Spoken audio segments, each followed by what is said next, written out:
রবের পথে। কানখুলি লাল মসজিদ দিনিয়াত মুনাজ্জাম মক্তব। অত্যন্ত গুরুত্বপূর্ণ সেটা আমরা জানি যে আমরা দুনিয়াতে একদিন এসেছি এবং আমাদের প্রত্যেককে দুনিয়া থেকে একদিন একদিন চলে যেতে হবে। আর সেই সময়টাকে আমরা মৃত্যুর সময় বলি। মৃত্যুর পরে আমাদের সঙ্গে দুটো কাজ করা হয়। একটা হলো মৃত্যু রাতে গোসল দেওয়া হয়, আর নাম্বার 2 জীবনের শেষ কাপড় যেটা পরানো হয় সেটা হলো কাফন। তো মৃত্যু ব্যক্তির গোসল ও কাফন কিভাবে দেওয়া হয়, এর সুন্নত পদ্ধতি কি এবং এর পরিপূর্ণ বিষয়টা আমাদের শিক্ষার্থীরা আপনাদের সম্মুখে একটা একটা জিনিস পাঠ পাঠ করে আপনাদের সম্মুখে মুখে বলে এবং প্র্যাকটিক্যাল করে দেখাবে। এর প্রয়োজন কি, যাতে আগামী দিনে আমাদের সমাজে আমাদের বাচ্চারা এই দিনিয়াত মুনাজ্জাম মক্তব থেকে সমাজ ও জাতিকে একটা বড় খিদমত দিতে পারে। সেটা হলো যে আমাদের এই সমাজের মধ্যে আমাদের বাচ্চারা খিদমত করবে। আমাদের পরিবারের মধ্যে বা আমাদের পুরো এলাকার মধ্যে যদি কোনো লোক দুনিয়া থেকে চলে যায়, তার জন্য যেন বাইরে থেকে লোক ভাড়া করে না আনতে হয়, কমপক্ষে আমাদের দিনিয়াত মুনাজ্জাম মক্তবের শিক্ষার্থীরা এরা তাদের পাশে দাঁড়াবে এবং তাদের জন্য এই কাজটা তারা করতে পারবে। তো এখন একটা প্র্যাকটিক্যাল বিষয় আমরা দেখাচ্ছি। ধীরে ধীরে আমরা আশা করছি ইনশাআল্লাহ এই সমস্ত বাচ্চাদেরকে আমরা কোনো সিনিয়রদের সঙ্গে একবার দুবার পাঠিয়ে আস্তে আস্তে কাজটা পরিপূর্ণ শিখিয়ে দেবো। তখন এক্সপার্ট হয়ে যাবে, তখন কাজটা নিজেরাই করতে পারবে ইনশাআল্লাহ। তখন আসুন আমাদের সম্পর্কে আমাদের বাচ্চারা বিষয়টা উপস্থাপন করছে। চলো। আসসালামু আলাইকুম ওয়া রাহমাতুল্লাহি ওয়া বারাকাতুহু। আজ আপনাদের সম্মুখে একজন মৃত ব্যক্তিকে গোসল এবং কাফন পরিধান করানো প্র্যাকটিক্যাল ভাবে দেখানো হবে ইনশাআল্লাহ।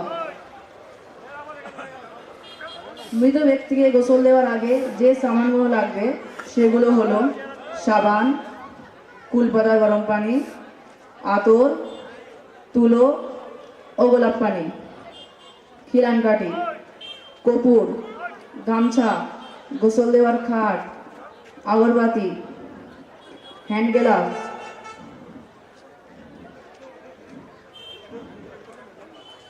টিস্যু পেপার, পানি, মাটি, কাফন, আগরবাতি ইত্যাদি।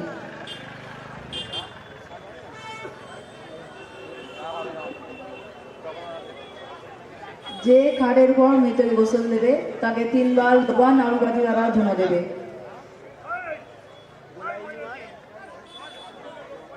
এবং মৃতকে তার উপরে শোয়াবে।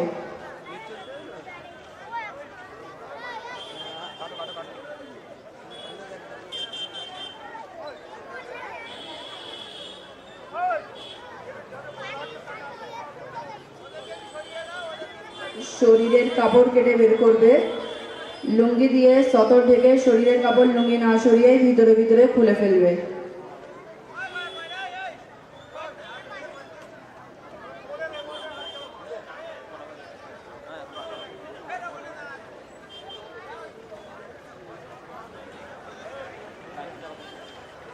তারপর পেটের উপর আস্তে আস্তে হাত দিয়ে চাপ দেবে।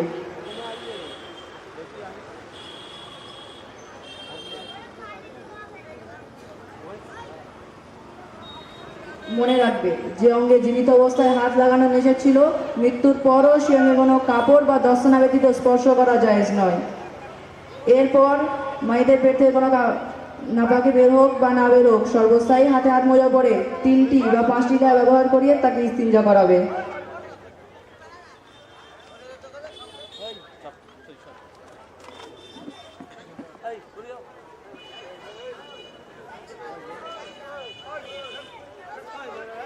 এরপর পানি দিয়ে ধুয়ে পবিত্র করবে।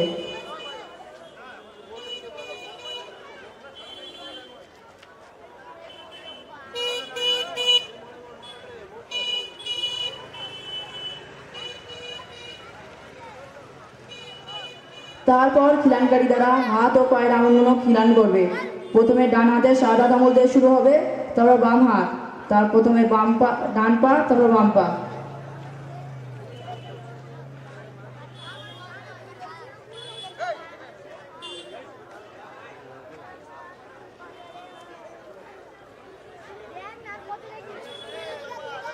তারপর ওযু করাবে। সর্বপ্রথম উভয় হাত কবজি পর্যন্ত ধৌত করাবে। প্রথমে ডান হাত, অতঃপর বাম হাত,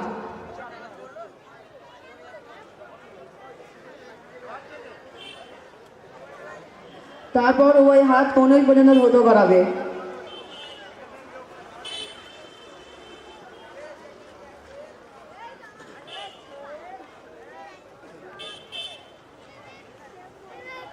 তারপর মুখ ধোয়াবে।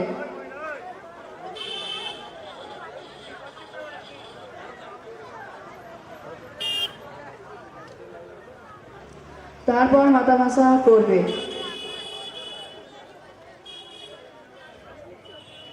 তারপর উভয় পা টাকনো পর্যন্ত ধৌত করাবে, প্রথমে ডান পা অতঃপর বাম পা।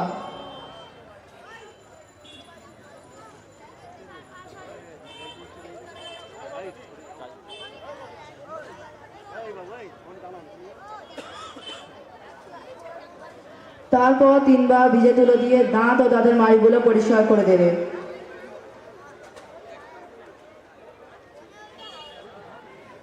এবং নাকের উভয় ছিদ্র তুলো দিয়ে পরিষ্কার করে দেওয়া জায়েজ। তবে যদি মাইয়েত নাবালিগ অবস্থায় মৃত্যুবরণ করে তাহলে নাকে ও মুখে পানি পৌঁছানো আবশ্যক। শুরুতেই নাক, মুখ ও কানের ছিদ্রে তুলো ভরে দেবে, যেন ওযু কিংবা গোসলের সময় ওই ছিদ্রগুলো দিয়ে পানি ভেতরে প্রবেশ করতে না পারে।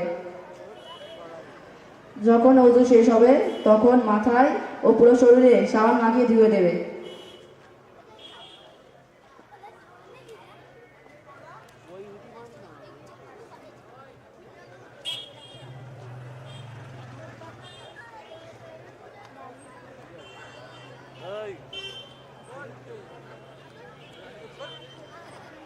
তারপর মাইয়াতকে বাম দিয়ে কাত করে শোয়াবে এবং বেরি পাতা অর্থাৎ কুল পাতা মিশ্রিত হালকা কুসুম গরম পানি 3 বার ঢালবে, যেন বাম পাশ পর্যন্ত পৌঁছে যায়।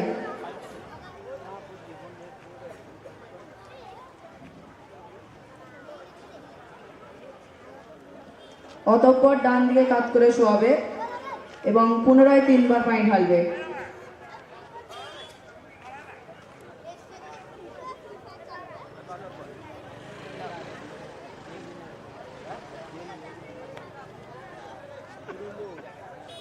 তারপর মেয়েকে নিজের শরীরে হেলান দিয়ে বসাবে এবং আস্তে আস্তে হাত দ্বারা পেটে চাপ দিয়ে নিচের দিকে মলতে থাকবে। যদি কোনো নাপাকি বের হয় তাহলে তা মুছে ফেলবে। ওযু ও গোসল পুনরায় করার প্রয়োজন নেই। তারপর মায়েরকে আবার বাম কাত করে শোয়াবে এবং কন্ধুর অর্থাৎ কর্পূর মিশ্রিত পানি পুনরায় 3 বার ঢালবে।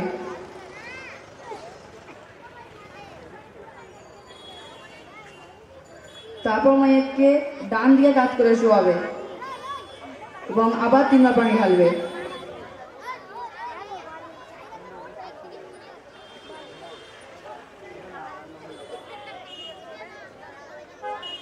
এবং কোনো কাপড় দিয়ে শরীর মুছে দেবে।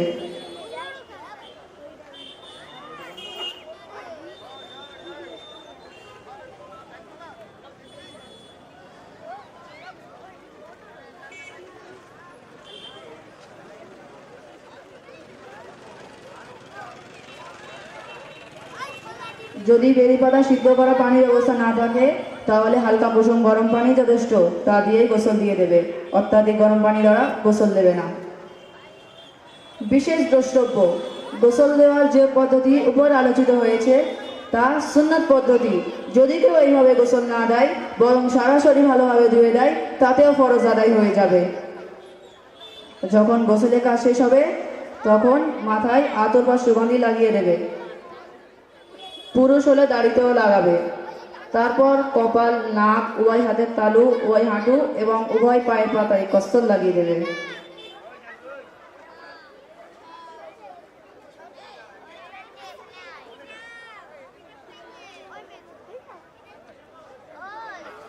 কিছু মানুষ কাফনের কাপড়ে আতর লাগিয়ে দেয় এবং তুলোই আতর লাগিয়ে কানে রেখে দেয়। এসব মূর্খতার পরিচয়। শরিয়াতে যতটুকু বলা হয়েছে ততটুকুই করা উচিত, তার থেকে বেশি করা যাবে না। মাসলা, মাথার চুল আঁচড়াবে না, নখ বা অন্যান্য লোমও কাটবে না, যেভাবে ছিল সেভাবেই রেখে দেবে। মাসলা, মাইয়েতকে তার কোনো আত্মীয়ই গোসল দেওয়া সবচেয়ে উত্তম, না হলে কোনো দিনদার নামাজির লোক গোসল দেবে। মাসলা, মায়েরকে গোসল দেওয়ার পর নিজেও গোসল করে নেওয়া মুস্তাহাব।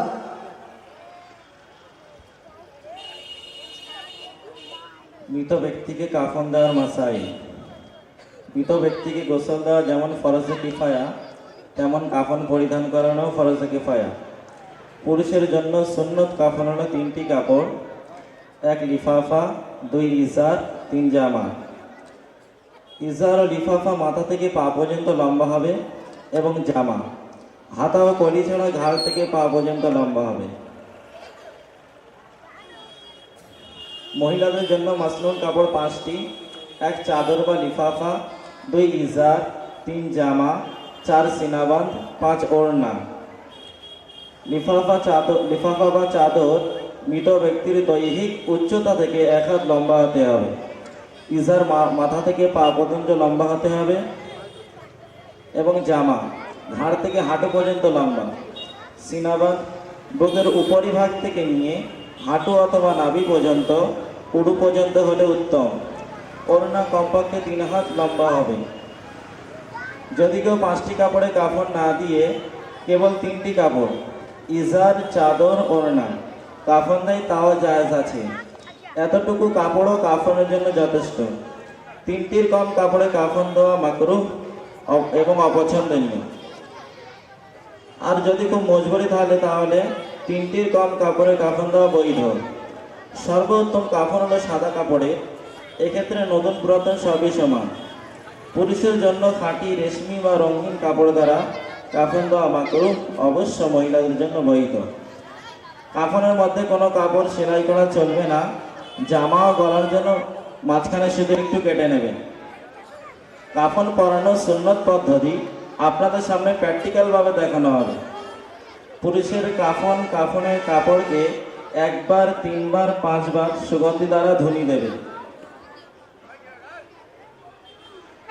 পুরুষের জন্য প্রথমে লিফাফা বিছাবে।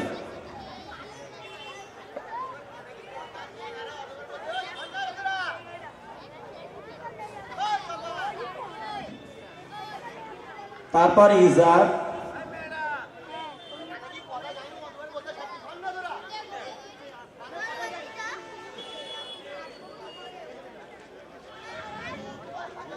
তারপর জামার অর্ধেক অংশ বিছিয়ে বাকি অংশ মাথার দিকে গুটিয়ে রাখবে।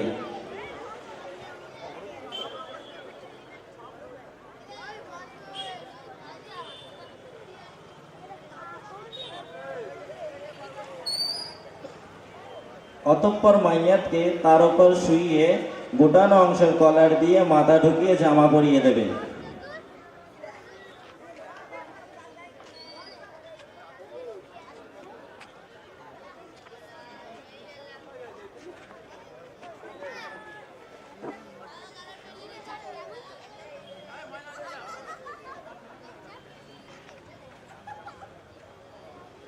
তারপর ইজারকে প্রথমে বাম দিক থেকে অতঃপর ডান দিক থেকে গায়ে জড়িয়ে দেবে।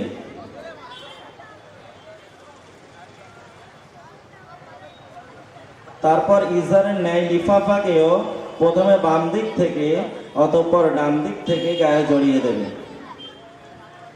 সর্বশেষে মাথার শেষাংশ ও পায়ের শেষাংশকে দড়ি বা কাপড় দিয়ে বেঁধে দেবে।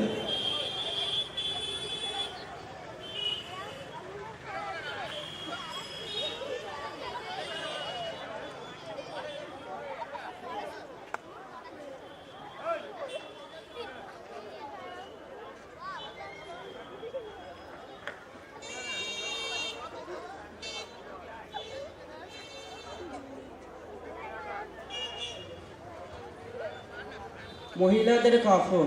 মহিলাদের জন্য প্রথমে চাদর বিছাবে, তার উপর ইজার, তার উপর সিনাবান, তার উপর জামা বিছাবে।